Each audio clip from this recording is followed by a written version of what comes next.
இல்ல பரவாயில்ல. அமிர்தா, நாங்க உன்னை தத்தெடுத்துக்கலாம்னு முடிவு பண்ணிருக்கோம். இந்த விஷயத்த மத்தவங்க கிட்ட பேசுறதுக்கு முன்னாடி உங்ககிட்ட தான் நாங்க பேசியிருக்கணும். ஆனா பெரியவங்களோட அனுமதி இல்லாம உங்ககிட்ட இந்த விஷயத்த சொல்றது சரியா இருக்காதுன்னு தோணுச்சு. இப்போ உன்னை தத்தெடுக்கிறதுக்கு வீட்டுல எல்லாரும் ஒத்துக்கிட்டாங்க. இந்த விஷயத்தை உன்கிட்ட சொல்லலாம் தாமா வந்தோம். உனக்கு இதுல ஆக்ஷேபணம் எதுவும் இல்லல்ல? இந்த பாரு அமிர்தா, நீ இந்த வீட்டுக்கு வந்து ஒரு மாசம் கூட முழுசா ஆகல. அதுக்குள்ள எங்க எல்லாருக்கும் உன்னை ரொம்ப பிடிச்சு போச்சு. சரோஜா என்னடானா, நீ பிறந்ததுல இருந்து இந்த வீட்டுல வளர்ந்த மாதிரி உண்மையில ரொம்ப பாசமா இருக்கா. நீ கூட உனக்கு அப்பா அம்மா இல்லைன்னு சொன்ன. உனக்கு சொந்தம் சொல்லிக்கிறதுக்கு யாருமே இல்லையா அமிர்தா?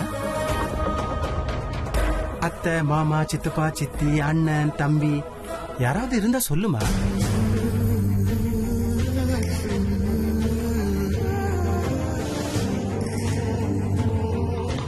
எனக்குன்னு என் சித்தி மட்டும்தான் இருக்காங்க. ஓ அப்படியா? எங்க இருக்காங்க அவங்க?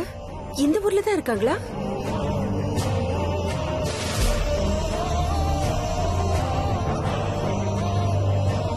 அவங்க இங்க இல்ல, ரொம்ப தூரத்துல எங்கேயோ இருக்காங்க. ரொம்ப தூரம்னா எங்க? வேற ஏதாவது ஸ்டேட்ல இருக்காங்களா? ரொம்ப தூரமா? அப்படின்னா வெளிநாட்டுல இருக்காங்களா? அமிர்தா, நீ என்ன யோசிச்சுட்டு இருக்க? நாங்க 2 பேரும் உன்னை பெத்த பொண்ணை விட அதிக பாசமா பாத்துக்கிறோம். நீ எப்பவும் இந்த வீட்டுல தான் இருக்கணும் அமிர்தா. அதுக்காக தான் நாங்க உன்னை தத்தெடுத்துக்கலாம்னு முடிவெடுத்திருக்கோம். மனுஷங்க மேல பாசம், பாவம், அன்புன்னு அவங்களுக்கு உதவி செய்ய போனீனா அதுக்கப்புறம் உன்னோட சக்திகள் குறைஞ்சிடும். உன்னோட சக்தி குறைஞ்சதுன்னா அதுக்கப்புறம் நாகமணிய உன்னால அடையவே முடியாது. அப்படி நடந்தா உங்க அம்மாவால உயிரோட வர முடியாதுங்கிற விஷயம் உன் ஞாபகத்துல இருக்கணும். ஆமா, எனக்கு மனுஷங்களோட உறவை விட என்னோட பழிதான் ரொம்ப முக்கியம். எங்க அப்பா அம்மாவை கொன்னவங்கள நான் சாகடிச்சு தீர்வேன். அதுக்காக தான் நான் இங்க வந்திருக்கேன். உங்க பொண்ணா அவங்க கூட வாழ்க்கை பூரா இருக்கிறதுக்கு நான் வரல. நீ மௌனமா இருக்கிறத பாக்கும்போது தத்தெடுக்கிற விஷயத்துல உனக்கு எந்த ஆட்சேபனையும் இல்லைன்னு தோணுது. அது நீ எதுவும் சொல்ல வேணாம். இது பாருமா, இந்த விஷயத்த பத்தி உன் சின்னம்மா கிட்ட பேசிதான் முடிவு பண்ணணும்னு தோணுச்சுன்னா நீ அவங்க போன் நம்பரை கூட நானே அவங்க கிட்ட பேசி முழு அனுமதியும் வாங்கி தரேன். போதுமா? இவங்க விட மாட்டாங்க போல இருக்கே. என் மேல எதுக்கு இவங்களுக்கு இந்த அளவுக்கு பாசம்? எனக்கும் இவங்களுக்கும் என்ன சம்பந்தம் இருக்கு? தத்தெடுக்கிற விஷயத்துல எனக்கு விருப்பம் இல்லைன்னு இவங்க கிட்ட சொன்னா பாவம் 2 பேரும் வருத்தப்படுவாங்க. என்ன பண்றது? சொல்ல அமிர்தா. வந்ததுல இருந்து நாங்க 2 பேருமே பேசிட்டு இருக்கோம். நீ எந்த பதிலும் சொல்ல மாட்டேங்கிற. நீங்க இப்படி திட்டத்தப்புன்னு வந்து கேட்டா என்ன பதில் சொல்றதுன்னு எனக்கு தெரியல. எனக்கு கொஞ்சம் டைம் கொடுங்க, நானே சொல்றேன். சரி அமிர்தா, உனக்கு எவ்வளவு நேரம் வேணுமோ எடுத்துக்கோ. ஆனா நீ சொல்ற முடிவால எங்க மனசு வேதனைப்படக்கூடாது, அவ்வளவுதான்.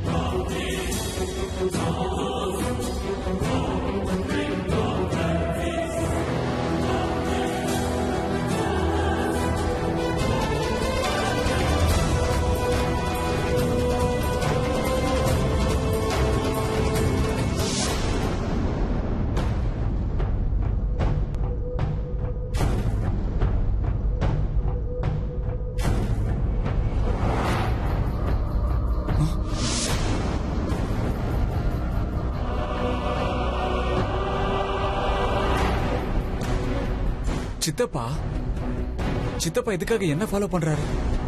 மோஸ்ட்லி நான் எங்க போறேன் வரேன்னு கண்டுபிடிக்கிறதுக்காக தான் ஃபாலோ பண்றாரு.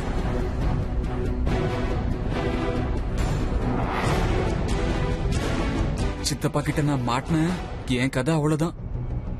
முதல்ல எப்படியாவது இவர்கிட்ட இருந்து எஸ்கேப் ஆகணும். என்ன பண்றது?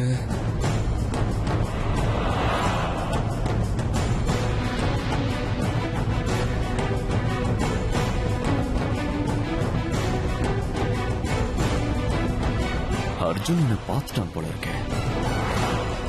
என்கிட்ட இருந்து தப்பிக்கிறதுக்காக ரொம்ப ஃபாஸ்டா போயிட்டு இருக்கான். அப்படின்னா இவன் ஒரு பொண்ணு மீட் பண்ண போறானோ, இல்லைன்னா அவன் வேற ஏதாவது. அம்மா சொன்னதை கேட்கும் போது அர்ஜுன் என்கிட்ட இருந்து எதையோ மறைக்கிறான்னு மட்டும் தெரியுது. அதான் டெய்லியும் இவன் வீட்டுக்கு லேட்டா வந்துகிட்டு இருக்கான். ராஜி, ஏமா இவ்ளோ கோவமா இருக்க? என்ன விஷயம்? உங்களை கட்டிக்கிட்டதால நான் பைத்தியம் ஆயிடுவேன் போல இருக்கு. அட, இப்ப நான் என்ன பண்ணிட்டேன்? பண்றதை எல்லாம் பண்ணிட்டு நான் என்ன பண்ணேன்னு ஒண்ணும் தெரியாத மாதிரி கேளுங்க. உங்களுக்கு என்ன மூளைகில குழம்பி போயிடுச்சா? அக்கா தான் அவளை தத்தெடுக்க வேண்டாம்னு சொல்லிட்டு இருந்தாங்கல்ல. ஆனா நீங்க அவங்கள வற்புறுத்தி அவளை தத்தெடுத்தே தீரணும்னு அனுமதி வாங்கி குடுக்கறீங்க. அதுதான் இந்த தேவோட ஸ்பெஷாலிட்டி. போறோம் பெருமை பீத்திக்கிட்டது. என்னத்த ஸ்பெஷாலிட்டியோ மண்ணாங்கட்டியோ. எனக்கு உங்க பேச்சு நடவடிக்கை ஏன் இப்படி நடந்துக்கிறீங்க, உங்க மனசுல என்ன இருக்கு ஒன்னும் புரிய மாட்டேங்குது. ஏங்க இப்ப என்ன ஆச்சு? எதுக்கு என்ன பார்த்து சிரிக்கிறீங்க? எல்லாத்தையும் சொல்றேன் ராஜி, கொஞ்சம் பொறுமையா இருக்கியா? கொஞ்ச நேரத்துக்கு முன்னாடி பாம்பாட்டிக்கு போன் பண்ண சொல்லி என்கிட்ட சொன்னியா இல்லையா? ஆமா சொன்னேன். அதுக்கு என்ன இப்போ? அங்கதான் இந்த தேவ நீ புரிஞ்சுக்கவே இல்ல. பாம்பாட்டி காளிங்க சர்ப்பம் கிடைச்சிடுச்சு கொண்டு வந்துகிட்டே இருக்கேன்னு சொன்னா. அதனாலதான் இங்க நல்லவன் மாதிரி சின்னதா ஒரு நாடகம் ஆடணும், அவ்வளவுதான். நீங்க என்ன சொல்றீங்கன்னே புரியல. இது ரொம்ப சிம்பிளான விஷயமா. எப்படி இருந்தாலும் சரோஜா இன்னும் கொஞ்ச நிமிஷத்துல, அதாவது இந்த ராத்திரிக்குள்ள பரலோகத்துக்கு போய் சேர்ந்துருவா. அந்த சரோஜா வேற அந்த பொண்ணை தத்தெடுத்துக்கணும் அது இதுன்னு கனவு காண்றால. சாகறதுக்குள்ள கொஞ்சமாவது சந்தோஷமா திருப்தியா செத்து போட்டுமேதான். பொதுவா தூக்குல போறதுக்கு முன்னாடி கைதிய கடைசி ஆசை கேட்பாங்கல்ல, அப்படிதான். அது மட்டும் இல்ல, அவ செத்த அப்புறம் அவளோட சாவுக்கு நாம தான் காரணம்னு யாருக்கும் சந்தேகம் வரக்கூடாது. அதுக்குதான். இது மூளையா இல்ல என்னதுங்க? என்கிட்ட இத பத்தி முன்னாடி ஒரு வார்த்தை சொல்லிருக்கலாம்ல. நானும் உங்களோட சேர்ந்து அந்த ஜால்ரா அடிச்சிருப்பேனே. அத சொல்லணும்னு தான் நினைச்சேன். அதுக்குள்ள விக்ரம் சரோஜா கோயில திரும்ப வந்துட்டாங்க. அண்ணிய சமாளிக்கிற முயற்சியில வேற இருந்தாங்களா, அதுலதான் நானும் மறந்து போயிட்டேன். சரி பரவாயில்ல விடுங்க. முதல்ல அந்த பாம்பாட்டி என்ன பண்றான், எவ்வளவு தூரம் வந்திருக்கான்னு விசாரிங்க. அந்தி சாயறதுக்குள்ள அவனை வீட்டுக்கு வந்துட சொல்லுங்க. இன்னைக்கு ராத்திரி சரோஜா ஒரு வழியா மேல போய் சேர்ந்துடணும். விசாரிக்கிறேன். இப்ப எங்க இருக்கான்னு கேக்குறேன். இத வந்துட்டேன்.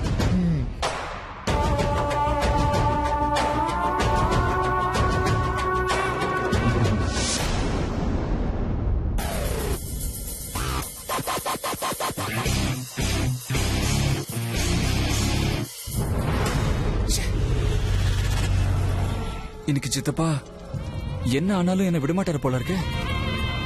இவர்கிட்ட இருந்து நான் எப்படியாவது தப்பிச்சாகணும். இல்லனா அமிர்தா வீட்டுக்கு போய் அவங்க கிட்ட எதுவும் பேச முடியாது. என்ன பண்றது?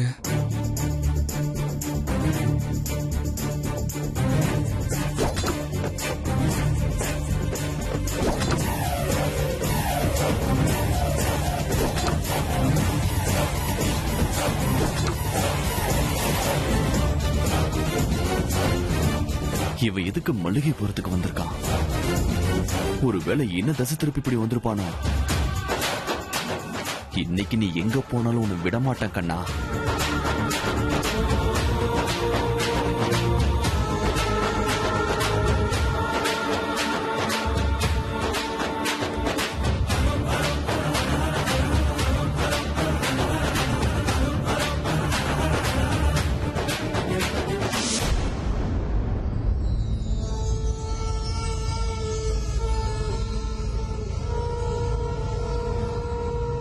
இதுக்குள்ள அப்படி என்ன இருக்கும்? நான் கேக்குறதெல்லாம் கொடுக்கற காமதேனும். இத வச்சுக்கிட்டு நான் வாழ்க்கையில எவ்வளவு மேல உயரலாம்.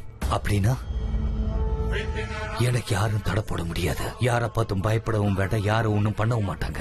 அதிர்ஷ்டம்னா இப்படிதான் இருக்குமா? இந்த நாகமணிக்காக பசி தூக்கம் எதுவும் இல்லாம பைத்தியம் மாதிரி அலையிற மக்கள் இருக்காங்க. இதுக்காக தவம் பண்ற யோகிகள் இருக்காங்க. ஆனா அந்த நாகராஜாவை தன் கையால இது என்கிட்ட கொடுத்திருக்காரு. இதனால நான் ரொம்ப பெரிய ஆளா இல்ல, உலகத்திலே பெரியவனாக முடியும்ல. கேட்காம கிடைச்ச பாக்கியம் இது. இனிமே நான் ராஜா. நான் ஒரு பெரிய மகாராஜா.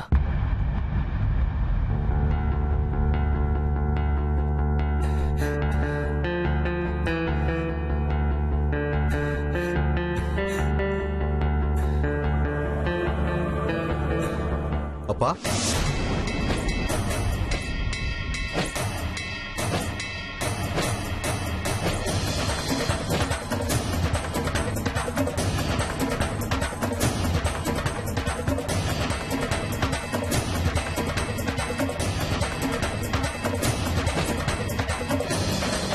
என்னப்பா யார்கிட்டயும் பேசின மாதிரியா இருந்தது? யார்கிட்ட? இல்லையே, நான் யார்கிட்டயும் பேசலையே. அப்படியா?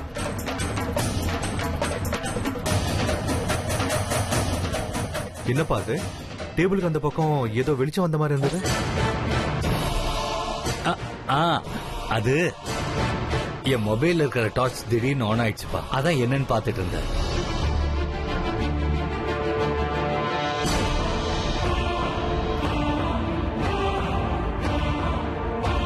கருணா, உன்னை அந்த ஜப்பான் கம்பெனியோட ப்ராஜெக்ட்டுக்கு பிளானும் கொட்டேஷன் ரெடி பண்ண சொல்லியிருந்தான்ல, பண்ணிட்டியா? பண்ணிக்கிட்டே இருக்கேன். சீக்கிரம் ரெடி பண்ண. லேட் ஆயிடுச்சுன்னா ப்ராஜெக்ட் கைமீறி போயிடும். போ. சரி.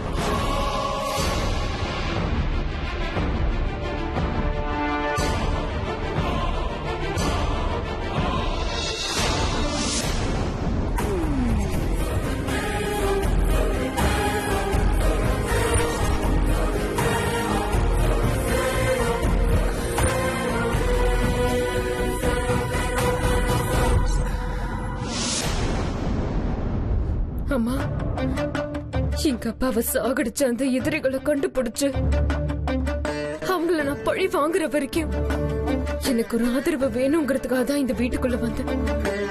ஆனா இவங்க என்கிட்ட ஒரு அப்பா அம்மா தன் மகளுக்கு காட்ட வேண்டிய அதே அன்பை எனக்கு காட்டுறாங்க. இப்போ இவங்களோட அன்பும் பாசமும் என்ன ஒரு பந்தத்துல சிக்க வைக்கிற நிலைமைக்கு கொண்டு வந்துருச்சு. இவங்க பேச்சு கேட்டு நான் இவங்க பந்தத்துல சிக்கிட்டான். நான் எதுக்காக இங்க வந்தேங்கிற விஷயத்தையும் மறுக்க வேண்டியிருக்கும். என் எதிரிகளுக்கு சமாதி கட்டுறதை விட்டுட்டு பழி வாங்குற என்னுடைய உணர்வு சமாதி ஆயிடும். எனக்கு இந்த உலகத்துல எந்த விதமான பந்தங்களும் வேண்டாம். எனக்கு வேண்டியதெல்லாம் என் எதிரிகளுடைய சாவு. எங்க வம்சத்துக்கு வந்து சேர வேண்டிய நாகமணி அதை நான் அடையணும்னா நான் உடனே இங்க இருந்து போயா. நான் கிளம்புறேன். இவங்க யாருக்கிட்டையும் சொல்லாம போறேன். அதான் சரி. அமிர்தாவை நம்ம பொண்ணா நாம தத்தெடுக்க அனுமதி கொடுத்தது என் மனசுக்கு ரொம்ப சந்தோஷமா இருக்குங்க. இனிமே குழந்தை இல்லைங்கிற குறை எனக்கு என்னைக்குமே வராதுங்க. சரோஜா, உன் முகத்துல இந்த மாதிரி சந்தோஷத்தை பார்த்து எத்தனை வருஷம் ஆயிடுச்சு தெரியுமா? நமக்கு கல்யாணம் ஆன புதுசுலதான் இந்த மாதிரியான ஒரு சந்தோஷத்தை நான் உன் முகத்துல பார்த்திருக்கேன். அதுக்கப்புறம் இப்பதான் அமிர்தா வந்ததுக்கு அப்புறம் தான் மறுபடியும் அந்த சிரிப்பையும் சந்தோஷத்தையும் உன் முகத்துல நான் பாக்குறேன்.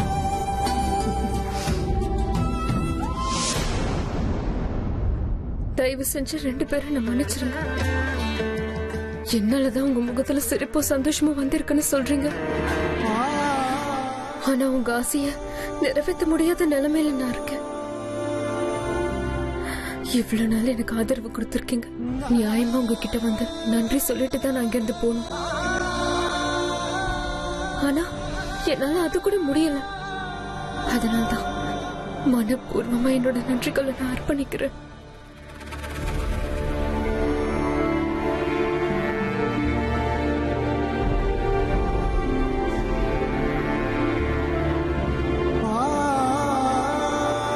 மொத்தத்துல எல்லாம் நாம நினைச்ச மாதிரியே நடந்துட்டு இருக்குங்க. தத்தெடுக்கிற சம்பிரதாயம் மட்டும் இன்னும் பாக்கி இருக்கு. ஆமா சரோஜா, நீ சொல்றது உண்மைதான். ஆனா தத்தெடுக்கிற சம்பிரதாயம் வெறும் சம்பிரதாயமா மட்டும் இருந்துடக்கூடாது. அதை நம்ம சட்டப்படி செய்யணும் இல்லையா? அதுக்காக நம்ம லாயரை வீட்டுக்கு வர சொல்லிருக்க. அப்படியா? லாயர் எப்பங்க வரேன்னு சொல்லிருக்காரு? கோர்ட் வேலை முடிஞ்சு சாயந்தரமா வந்துருவாருன்னு நினைக்கிறேன். நீங்க சொல்றது ரொம்ப கரெக்டுங்க. சட்டப்படியும் நம்ம மகளா அவளை நாம தத்தெடுத்துக்கிட்டா அமிர்தா நிரந்தரமா நம்ம மகளா இங்க இருக்கா. அமிர்தா மாதிரி ஒரு நல்ல பொண்ணு அடையறதுக்கு நான் புண்ணியம் செஞ்சிருக்கணுங்க.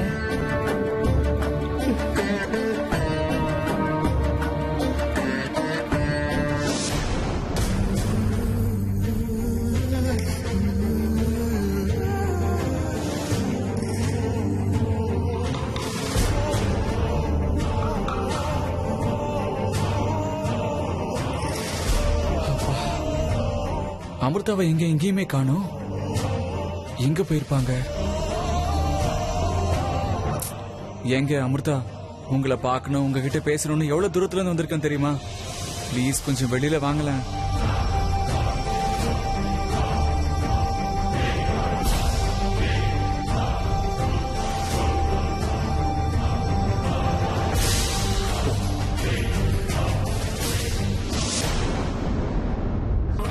இவர் எதுக்கு வந்திருக்காரு?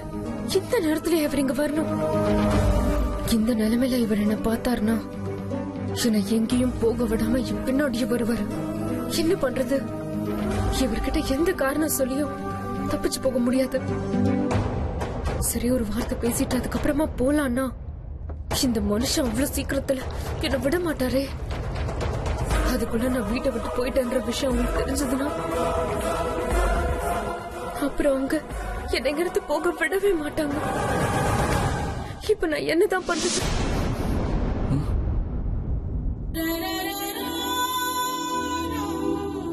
என்னங்க அமிர்தா, ஏங்க அங்கேயே நிக்கிறீங்க? நான் உங்ககிட்ட பேச வந்த விஷயம் உங்களுக்கு தெரியுமா?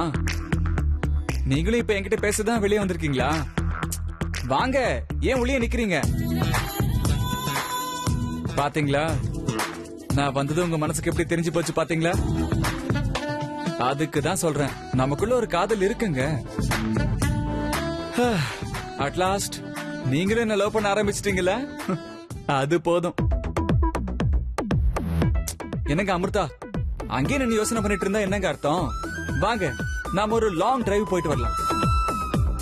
உங்ககிட்ட நான் நிறைய விஷயங்கள் பேசணுங்க, அதுக்குதான். ஏன் கனவுகள் எல்லாம் நான் உங்ககிட்ட பாக்குறதுக்கணும். வாங்க, 2 பேரும் எங்கேயாவது போய் தனியா உட்காந்துக்கிட்டு சாயந்தரம் வரைக்கும் மனசாரா பேசிட்டு வரலாம். இருட்டுறதுக்குள்ள நான் உங்களை கொண்டு வந்து இங்க விட்டுருவேன். நான் ரொம்ப நல்ல பையங்க, உங்களை ஒண்ணும் பண்ணிட மாட்டேன். வாங்க. நிச்சயமா இவர் இங்க இருந்து என்ன போக விட மாட்டாரு. பேசாம இவர் இங்க இருந்து போற வரைக்கும் நான் வீட்டுக்குள்ளேயே இருந்து இவர் கிளம்பினதுக்கு அப்புறம் போறதுதான் நல்லது. என்னாச்சு அமிர்தா, ஏதாவது பேசுங்க. என்ன யோசிச்சுக்கிட்டே இருக்கீங்க?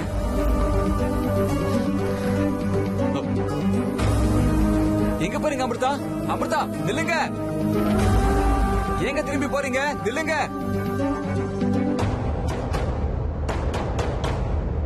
ச்சே, அப்படியே உள்ள போயிட்டாங்களே.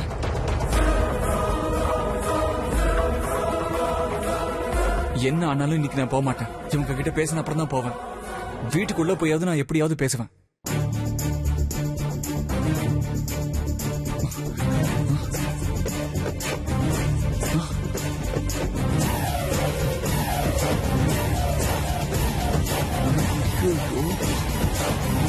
சித்தப்பா, ஐயோ, இவ்வளவு தூரம் என்ன ஃபாலோ பண்ணிட்டு வந்துட்டாரா? இவர்கிட்ட நான் மாட்டின இந்த வீடு யாரு இருக்காங்கன்னு எல்லா கேள்வி கேட்டு என்ன ஒரு வழி பண்ணிடுவாரு. இவர் கையில மாட்டாம எப்படியாவது இங்க இருந்து எஸ்கேப் ஆகணும். அமிர்தா இங்க தானே இருப்பாங்க, அப்புறமா வந்து பேசிக்கலாம்.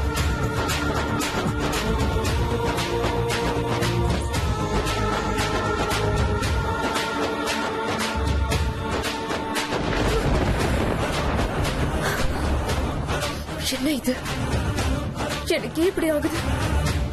என்னமோ ஒரு சஞ்சலம். ஹேய் அர்ஜுன், அர்ஜுன் நில்றா, ஒரு நிமிஷம் நில்றா. என் எதிரி யாரோ என்கிட்ட வர மாதிரி இருக்கு. அதனாலதான் இப்படி ஆகுது. யார் வந்திருப்பாங்க?